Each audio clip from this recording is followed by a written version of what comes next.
Hey guys, how's it going? Owners here, and welcome to a new episode of Euro Truck Simulator 2, the Let's Play. So we're going to start where we have start off where we actually where we end last time, as my pedals are not working. Great. 1 second. Plug the pedals back in. Should work. Little second. This is not great for fuel consumption. There we go. Sorry about that. Okay, so last time we ended our recording session here in Zurich. Someone actually said in the comments, I believe it's something like Zurich or something like that. I don't know. But yeah, let's pick a new delivery. See what we've got here. So we've only explored 6% of the map, actually going in depth a little bit more on the map. As you can see here with the TSM map, you get so much more places, especially around here. I think this is the Ruhrgebiet, or Ruhrgebiet in Dutch or German pronunciation, with all, you know, a lot of cities there, pretty industrialized. And then you get all, you know, you get all of this. Parts of Africa. There's an island here, so yeah, pretty cool.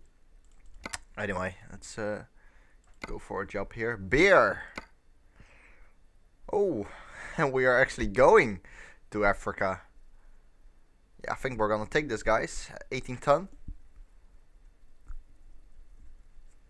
Let's do that. Only 26 euros per kilometer. That's not a lot though. Anyway, we'll pick that delivery. Shouldn't really be a long delivery.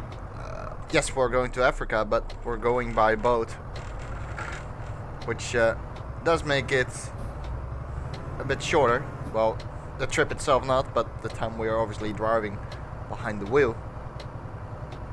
Here we go. Let's pick this bad boy up, this beer.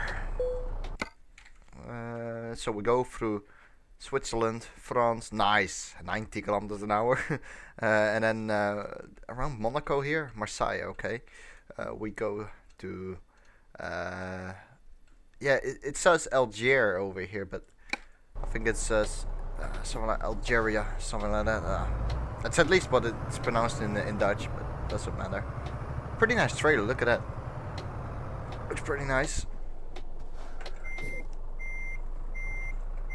Let's hook that up.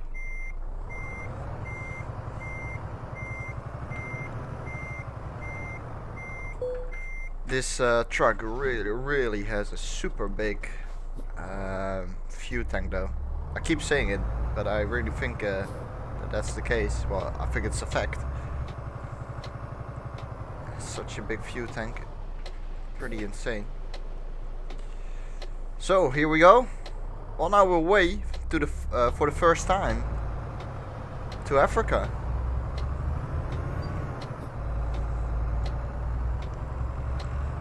Interesting one.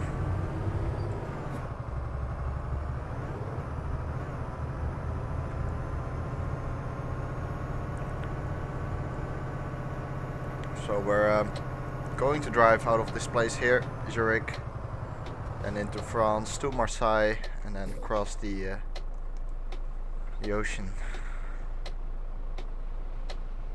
the sea, the water. Oh, a bit of a frame drop there. Always happens in cities, doesn't it? Come on, green. There we go. This is like what, episode 26, 7 probably. So we have been playing this game for a pretty long while now, which was my target, you know. My target is to keep this series going. I think it's going pretty good so far. I'm not complaining.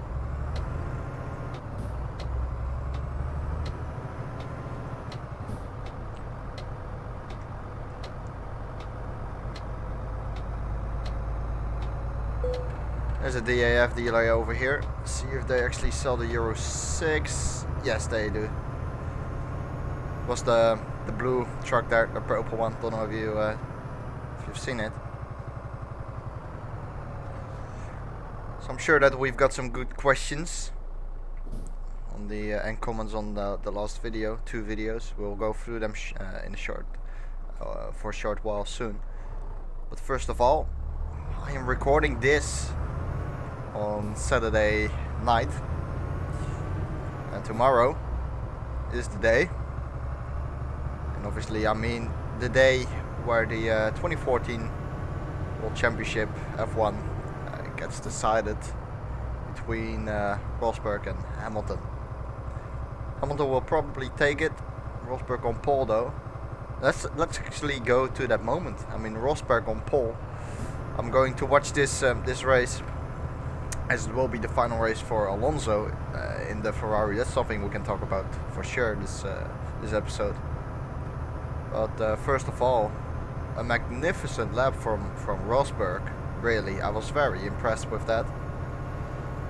He could have gone a little bit quicker in the final sector, but still, a very good lap from Rosberg, which is something which I did not expect. I honestly thought that Hamilton would have the edge here around Abu Dhabi.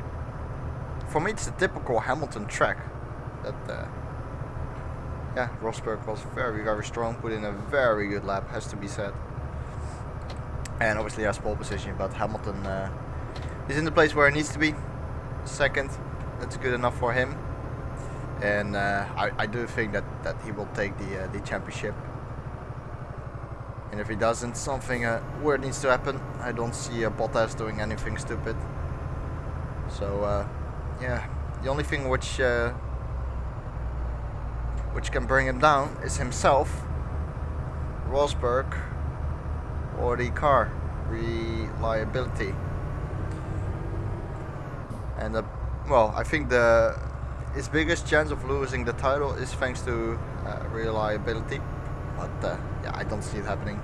Obviously, it would be very bad luck, but you never know. I mean, Rosberg also did not start in. Well, he did start, but he had problems in Singapore when everyone was expecting he would win the title. So you know, everything can happen. That's for sure. But again, a super impressive lap from Rosberg. Very good lap from him. Just got announced as well that the Red Bull, their cars, so both Ricciardo and Vettel, got disqualified for flexible wing. Interesting. Don't know, you know, what's the cause of that flex wing, because well, you would imagine that they weren't running that flex wing before. So why did they go with it suddenly now here in Abu Dhabi? Or is it thanks to a issue? Probably is thanks to an issue. Otherwise, it's just well, it's just cheating, isn't it? So let's go. Let's assume that it's down to an issue. But would be interesting. I always thought when in the previous era, so the end of the V8 era, 2011 to 2013, something like that, I always thought that Red Bull was cheating because, well, first of all, I'm a Ferrari fan, and you know, Vettel just smashed Alonso's ass in most races, but it's not thanks to driver quality, in my opinion. It's thanks to the car, but still. Alonso got beaten all the time. I was like, how the hell is this possible? You know, this needs to be cheats. He cannot be that quick. And there was actually a video, I think it was around Singapore, where the Red Bull engine, or it's a Renault engine of course, but the Red Bull car made a pretty weird noise, I think. People thought it was traction control. So I was like, yes, get him disqualified. But obviously it makes no sense to do that. I presume everything you know, was in between the lines, and the lines then symbolize the rules. But still.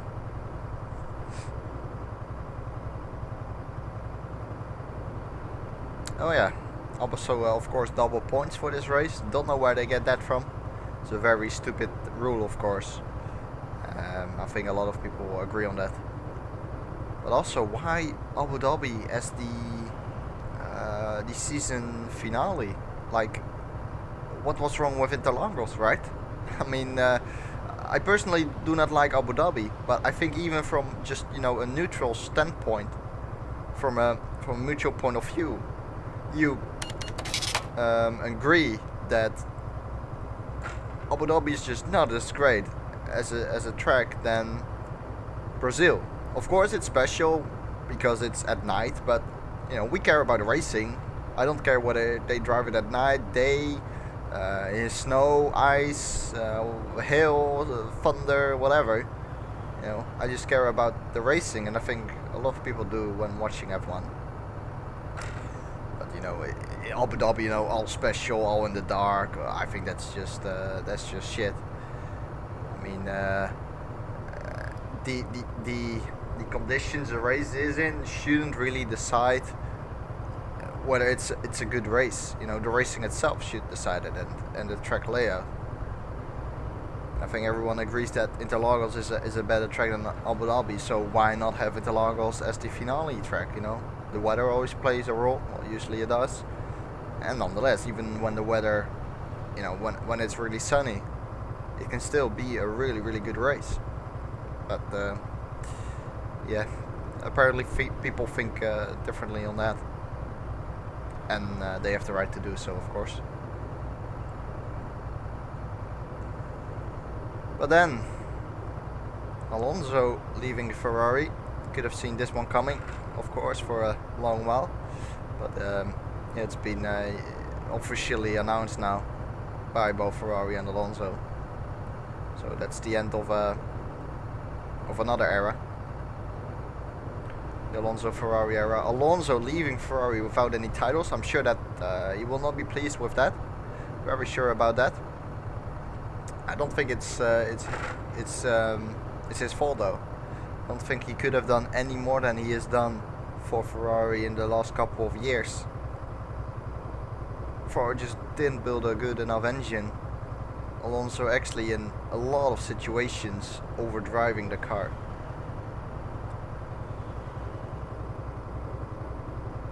But at the same time, I think the Alonso Ferrari combination is one of the best combinations you can get, because this is not taken from performance wise, but just the relationship with the team itself, with the people working in the team. I think Alonso Ferrari is just one of the best combinations. I think this is a really great partnership. Partnering up is really, really nice. Alonso Ferrari, it's just the right combination, isn't it? And so that's why I think it's a little bit weird why Alonso haven't won the title.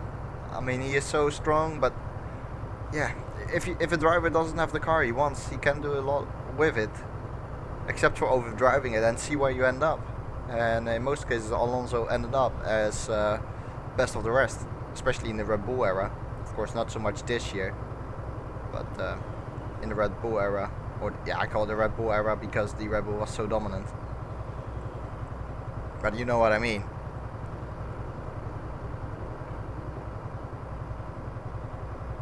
They were obviously close in 2010 in Abu Dhabi. And I think thanks to that race, well, not 100% thanks to that race, but a little bit thanks to that race, the DRS got introduced, as Alonso couldn't pass Petrov.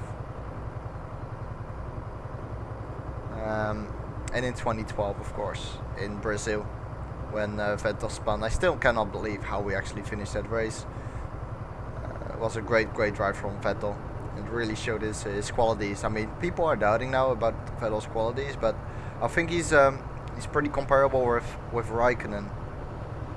He's very strong, but he needs the car he desires. The setup needs to be perfect, front end needs to be perfect, and if the car is really good, everything falls to yeah. And in Dutch we say everything comes together. I think that's also the right pronunciation in English. Everything comes together, and you could just push lap after lap and set incredible lap times. But if one thing is not really the way he wants it, he's gonna struggle. He's pretty much the driver I am myself as well. You know, when I'm racing, the car needs to do exactly what I want.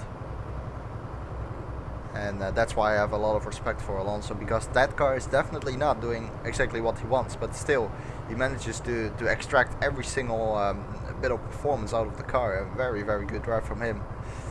Yeah, as I said, Raikkonen and Vettel are pretty comparable to me, I think. They both need to be really, really happy with the car in order to perform well. And it's the same for me, really. Of course, it's the same for a lot of drivers, but you know, with these two drivers, if you get the car really, really good setup and you have a good car, they will be extremely strong.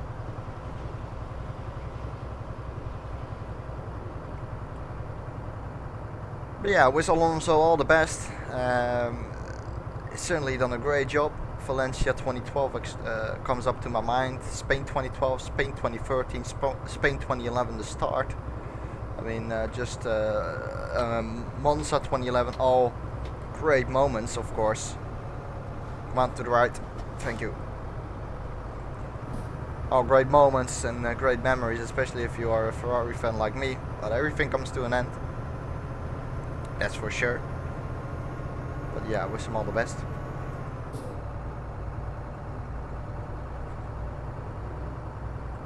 He's probably going to drive at McLaren, which I'm having a few doubts. Obviously he's desperate for another championship, but I never ever thought he would go back to McLaren. But it shows that he's really, really desperate for a championship. And yeah, that's for sure, and he definitely deserves one in my opinion.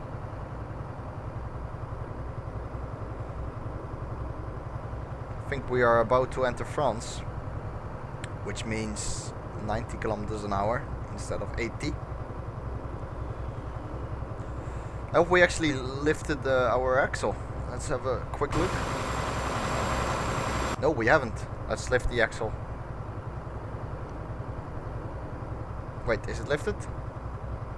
Hey, why is it not working? Do we have to slow down? I thought you could also use it when driving. Oh, apparently not. That's an interesting one. I thought you could use it while you were driving, but it doesn't look like it. Or maybe I have mapped the button and I cannot remember. Doesn't matter anyway. Let's have a look. Next rest stop in 3 hours time. We will test it then.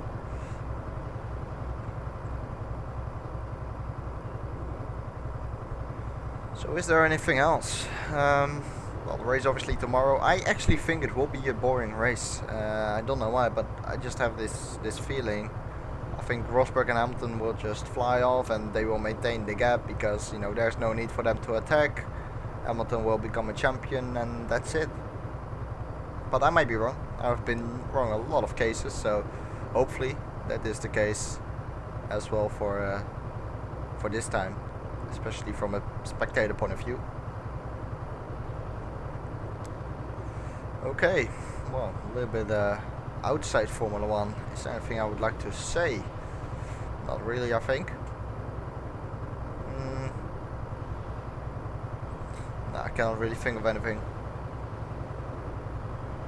Shall we park up here or go for the next one? No, let's park up here. Just about to cross the boundary and enter France. Here we go. Entering France now.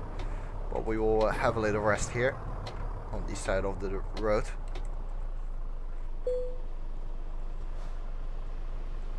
Let's have a look. Why is the axle not working? Okay, I must have mapped it to a button. Let me actually press a few buttons.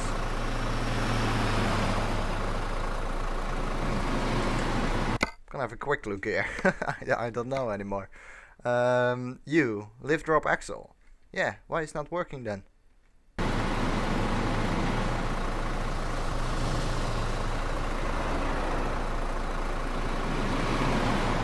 Don't know why it's not working.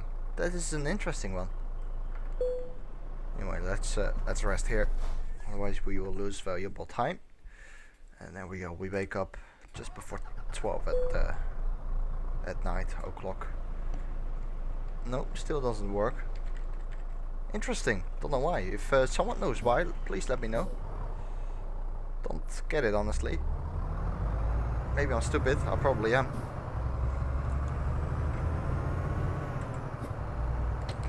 We go back onto the motorway. So I'm starting to like this series more and more, actually. This really starts to become my like my interaction between you guys. You know, I tell a little bit about myself, you know, what I think of certain things. It's pretty nice, honestly. Just a relaxing series, you know. It's always good. I'm actually going to grab my phone here and have a look at the comments in the last two videos. First of all, we are gonna have to pay the toll since we are in France again.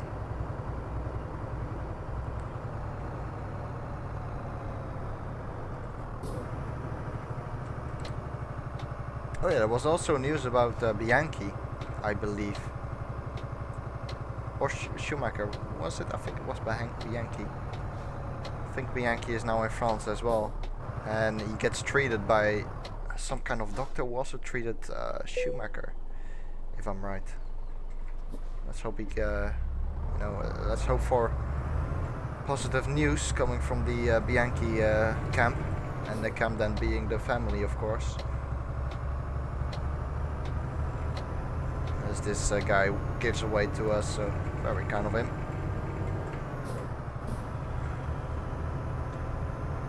I think we're nearing the boat, so we can go to Africa. By the way, if you have the TSM app and you go to Africa, fill up your tank. Seriously, it is super cheap in Africa to fuel up. So make use of that and do it. Let's get my phone.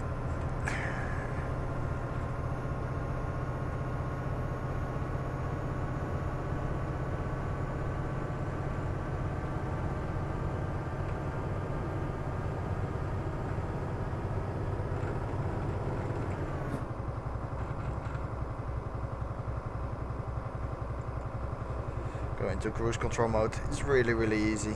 It really is. It's a big help. Very relaxing.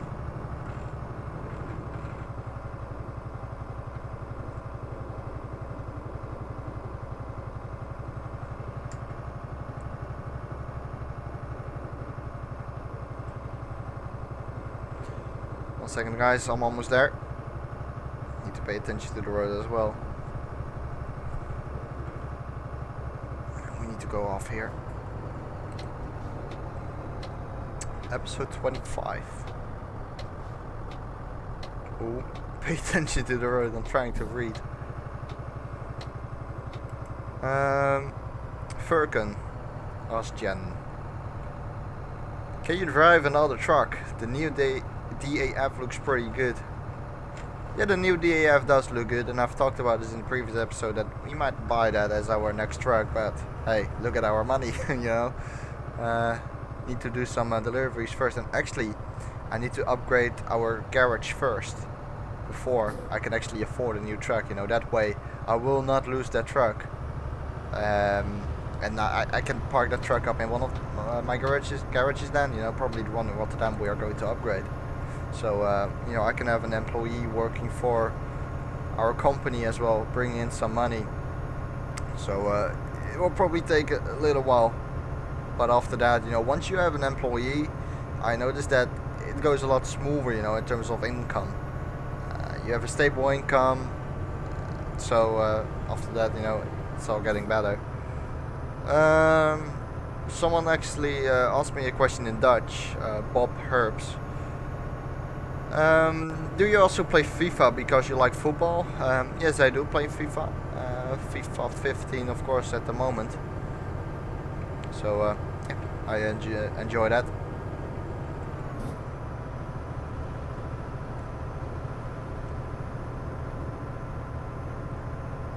Let's have a look. Oh yeah, this is Paulo Felipe, who came back onto the Feyenoord thing. Feyenoord won 1 Champions League and 2 Europe Leagues, so clearing that up, thank you very much. Mindersma. The biggest thing about lifting axles, if you raise it, it saves fuel, and that's actually a very good point, and I haven't said that, but it of course makes sense. So very sorry for not pointing that out, but I've pointed it out now, thanks to you. So thanks for mentioning that. Oh yeah, racing TIR0. I read somewhere that the frame drops in cities comes from loads of data being loaded from the hard drive. Now this is something which makes sense, of course. If you have an SSD, install ETS2 on it. Yeah, I do have an SSD, and if I do install it on there, it will probably be a little bit better, but I don't have a lot of space on that SSD, since it's a pretty small one. So I don't really see the point to install Truck Simulator on that. But still, thank you for your recommendation. If I had a bigger SSD, I would definitely do it. Oh, pay attention to the road. What else? What else have we got here?